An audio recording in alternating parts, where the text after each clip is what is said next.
नमस्कार जय Jagannath Ruby fruit express को आपण मन को स्वागत। तेरे दर्शक बंधु आसतु आज आम रसगोला बनइबा।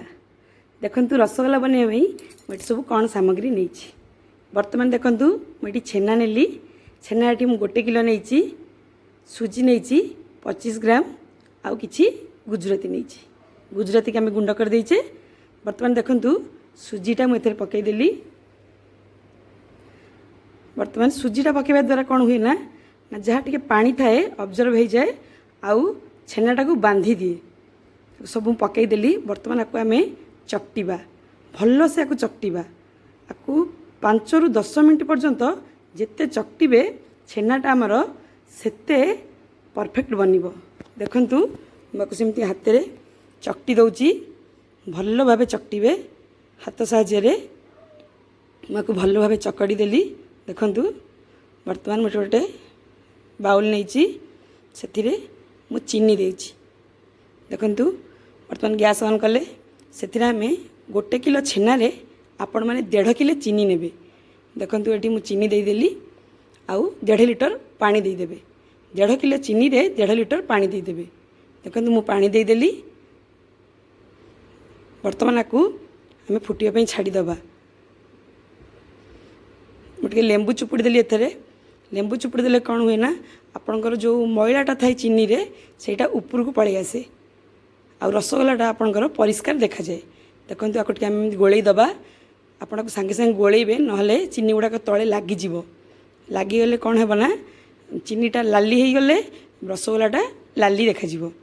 देखंतु वर्तमान आमर गुजराती गुंड टिके पकईदेली। बर्तमान आपको आम फुटिया छाड़ीदबा। बर्तमान मुझे जो छेना नहीं थी से छेना को आम छोट छोट बॉल सब तैयारी करदबा। देखंतु माको एमती छोट छोट सब कर देछि। छोट छोट सब एमती करी नहीं गले कौन ना आमको बनैबा पई सहज हबो। देखंतु एम सब नहीं गली।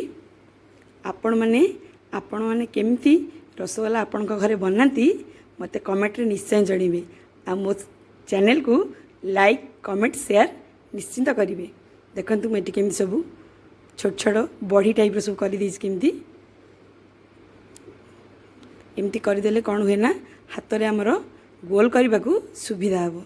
देखंतु मुझे 1 किलो छेना रे केते सारा रसगोला बनई। बर्तमान देखंतु मैं गणी दउची केतेटा आमर 1 किलो छेना रे रसगोला बनी। मैं सब गणी देली। देखंतु वर्तमान 1 किलो छेना रे ये मोर 65टा रसगोला बनी। आपण मैंने जानीपे 1 किलो छेना रे केतेटा रसगोला बनी पारे। सब 10 टंकिया साइज रही। मार्केट रे जो आमर 10 टंकिया साइज मिले 10 टंकिया साइज रही।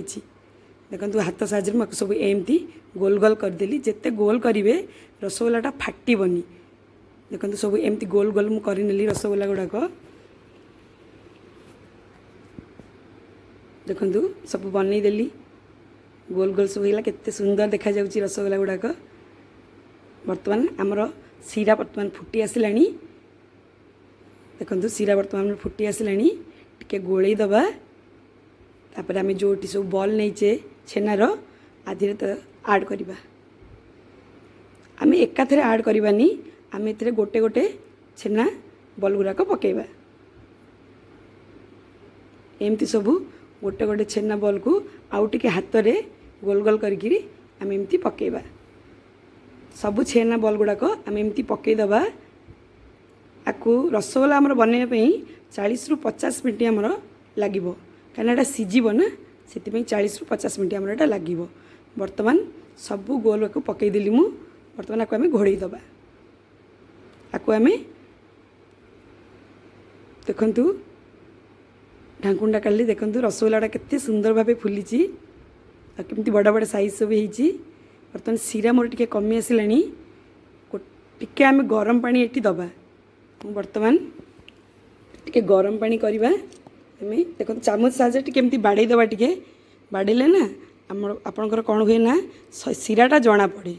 सीराटा जिते बुड़ीकी रहिबो रसगोलाटा सेते परफेक्ट बनिबो।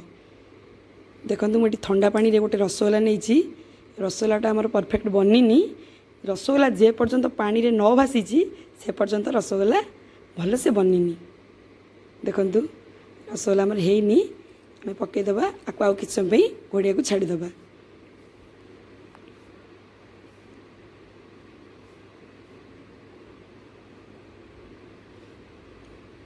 गरम पानी टी फुटेदबा।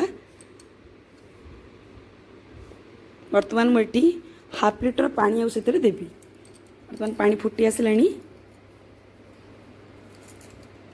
रसगोल्ला दिहरे आम आउ टे पानी दबा।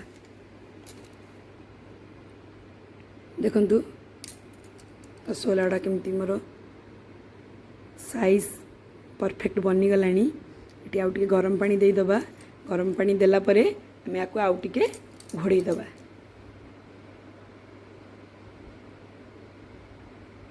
धीरे धीरे देवे गरम पानी सबू जाक माने ढाली देवेनी। देखु रसगोल्ला बर्तमान मोर रेडी।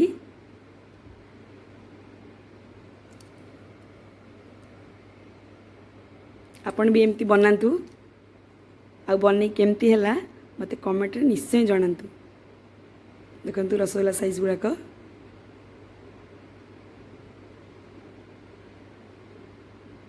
रसगोल्ला बर्तमान मोर पूरा परफेक्ट रेडी हो जाइए। बर्तमान रसगोल्ला टाक आम तलक ओह्लैदबा। तलक रसगोल्ला टाक ओह्लैदेली। देखो तो गोटे एमती टे हाथ साहाय्य एमती गोटे करदबा। बर्तमान आपको गोटे माटी पात्र नहीं से माटी पात्र रे आम आपको सर्व करवा।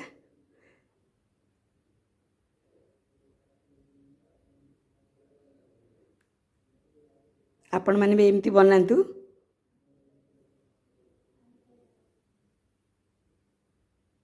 देखु मुझे माटी पात्र रे सब रसगोल्ला गुड़ाक नहीं जाऊँगी। गरम अच्छी आप ठंडा है यहाँ को माटी पात्र को ढालिबे। देखो मो रसगोल्ला बर्तमान रेडी। रहुची। जय जगन्नाथ।